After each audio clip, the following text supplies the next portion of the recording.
I think it might be time we admit that EA Sports are actually cooking. Maybe except the menus, which is the same as last year and a little bit boring. Something I feel like has gone a little bit under the radar is the new Become a Goalkeeper. So pretty much they have completely overhauled the buttons, the controls for the keepers. You can now also be a keeper in Rush if that is something that you want, but I am thinking about the player career mode. Imagine being a keeper now, guys, with all of these new ways to dive, move around, pass the ball, and all of the new animations. You can even have your own unique goalkeeper camera angle. If you press one button, you can decide how much you want to zoom it in, and if you just release the button, it's going to be zooming out. It's a more dynamic camera angle for keepers, and this makes me kind of excited to maybe do a goalkeeper player career mode series, something that I've never done before, especially now that the mode has been completely overhauled. I'm definitely looking forward to check this out, and I think this will be a fun little feature that I'm not seeing so many people mention yet.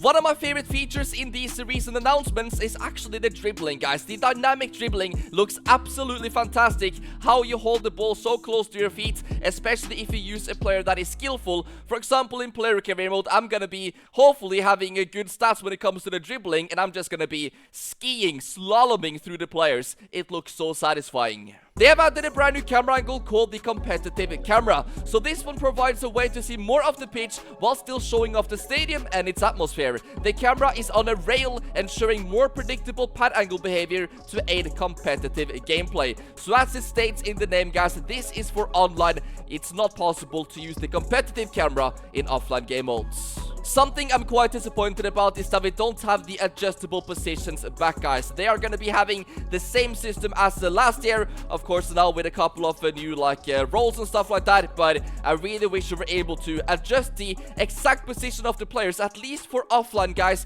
I can understand why in Ultimate Team, for example, this would not be possible, but for offline, we should be able to use the exact formations we want. As you might know, I'm currently doing a giveaway of 3 Ultimate Edition copies, guys, for the FC26 pre-orders. If you want to try to enter, go ahead and leave a like on this video, subscribe to the channel, and comment down below the feature in this video that you're most excited about in FC26. Timed finishing has been completely removed in the game and is now being replaced by low-driven shots. There is more assignments to corner kicks, and you can even choose who takes the throw-ins for your team. They have completely overhauled the match rating system, and if you, for example, stay out of position for a little bit, if you're locked to a player, that is now dramatically lowered. So you're not going to be losing your ratings if you're out of position for a few minutes, which is great for player career. There is more detail and texture in the pitches than ever before. They've also completely changed the colors and the lighting of the stadium. You can just see that it's not too saturated, it's not too bright, you know, the colors of the stadium, the pitch,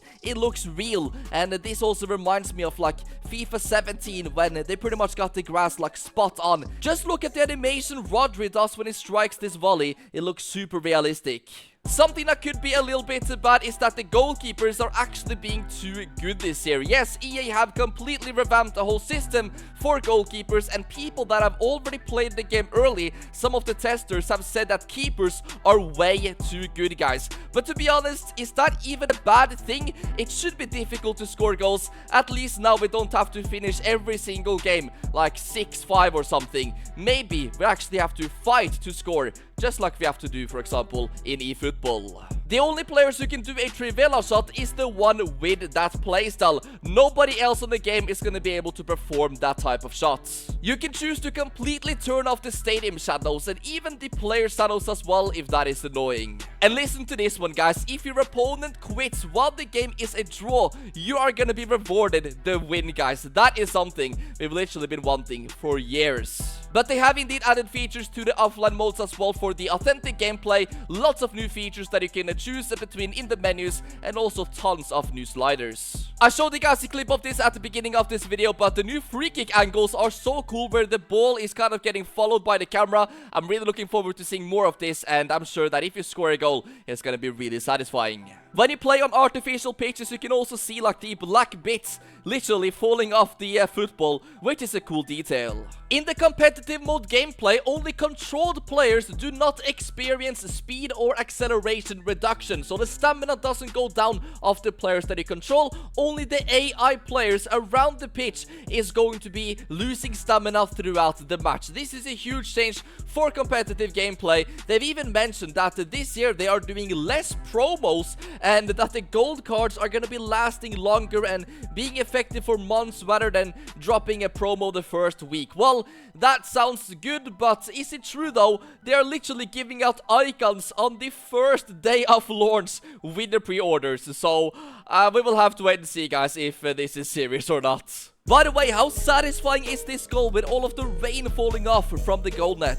FC26 introduces a ball battle system, so stronger players keep opponents at bay in aerial disputes using their body to create space when heading. Effectiveness depends on the strength difference between players in FC26. As I mentioned before, EA Sports are letting a few testers try the game early and give feedback, and this is pretty much what they are saying about it. So the game feels arcadey, dribbling is strong and fast, passing also is super quick, and they say it feels more like the older FIFA games when things were a little bit more arcadey and less about the realistic things all of the time. But it seems to be a bit of a combination, guys. No more time finishing, of course. That is totally gonna be, you know, changing the skill gap, because the pro players, for example, in this game are using the time finishing. They get a green every single time to get the shots very effective. So what do you guys think when you hear about these comments, you know, saying that the game feels arcadey and fun? Some more details about the gameplay is that the first time through balls have been fully nerfed. The L1 speed boost as well, which a lot of people took advantage of in FC25, has also been fixed. AI defending has been nerfed, which means that you're gonna have to, you know, manually make blocks and stuff like that. The AI is not gonna be doing that for you anymore. The left stick dribbling also feels a lot smoother, passing is much faster, and you can also perform first time passes without needing the passing plus playstyle. Defenders no longer catch up to attackers too quickly. They've also said that they have fixed their servers. They have invested a lot into upgrading them, and you will no longer disconnect for no reason due to the servers. It's only gonna be your fault if you disconnect, guys, in FC26. Yet again, we will have to wait and find out if this comes true. There's also gonna be rivals objectives, things that you can complete during the matches to gain rivals points so you can progress quicker and finish the seasons and of course the divisions way faster. For the first time ever, you will also be able to use evolutions for the keepers in Ultimate Team this year. The mascots are also gonna show even more often in FC26 match cutscenes. There's gonna be 13 authentic mascots in-game and 8 generic ones. There is something called the Matchday experience in FC26, and this is gonna include streaming environments. This basically means locker rooms, fan zones, bus areas, and stadium exteriors like Allianz Arena will appear during intros, after big goals, and in new halftime and full-time cutscenes, guys, for added immersion. Even the Google Earth intros is gonna be an option for every Premier League match in FC26. It's now also been confirmed as I'm recording this video that the pre-order icons that you can get, of course 1 to 15 available icons with the Ultimate Edition, these icons are gonna be lower rated than their base version, but they are gonna be receiving an upgrade on November 30th. This is how it's not gonna get too effective if you get the advantage of, you know, having an icon from launch. At least they will be lower rating, but they will get obviously upgraded later, which is a fair play from EA. And as expected, it's not gonna be a player pick. You're just gonna be getting one pack and one player. Hopefully it won't be a goalkeeper.